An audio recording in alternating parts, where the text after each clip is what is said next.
প্রত্যেকটা জায়গায় একটা এমনভাবে একটা ঘরের দরকার যেখানে বাচ্চারা বিকশিত হতে পারবে নানা খেলার মাধ্যমে, নানা রকমের সাংস্কৃতিক কর্মকাণ্ড, মানে একটা শিশুর যা যা দরকার, তার পরিচর্যা, তার খাওয়া, তার ঘুম, এবং তার যে তার জন্য যে তার মানে ওয়াশরুমের ব্যবস্থা থেকে শুরু করে, তা আমার মনে হয় 6 বছর পর্যন্ত তো এইটাকে যদি তৈরি করে দিতে পারে, যদি সে সবাই উদ্যোগ গ্রহণ করে সম্মিলিতভাবে, তাহলে আমার মনে এটা সম্ভব। অসম্ভব কিন্তু কিছু না, কারণ আমাদের এখানে অনেক অর্থ কিন্তু সত্যিকারের খরচ হয় না।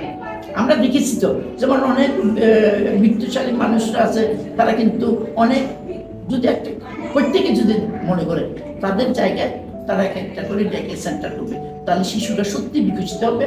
সেই সাথে আমি আবার বলবো সরকারকে এই জায়গায় যেন নজর দেন, এবং বেসরকারি তো আমরা তো আছি, আমরা যারা অ্যাক্টিভিস্ট এবং যারা এনজিওতে কাজ করে, তারা কিন্তু টাকা না থাকলে করবে কোত্থেকে, সবাই ইচ্ছা আছে, তাদের করতেই হবে।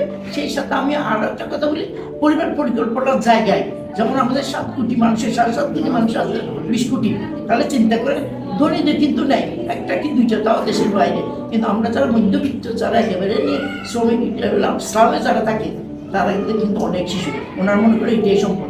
সে যদি বিকশিত হতে না পারে, সে যদি তার মূল্যবোধ নিয়ে তার মানবিক জায়গাগুলো তৈরি হতে না, ডিসিপ্লিনের শৃঙ্খলার জায়গাটা, তাহলে সে সম্পদ হবে কোথেকে, সে তো জানবে না।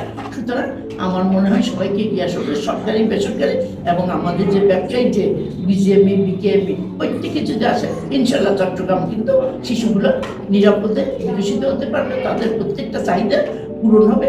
এবং আমার মনে হয় এরা একটা মানে কি বলবো, এই প্রজন্ম এরাই তো দেশ চালাবে, এটা সম্পদ হিসেবে তৈরি হবে। ধন্যবাদ।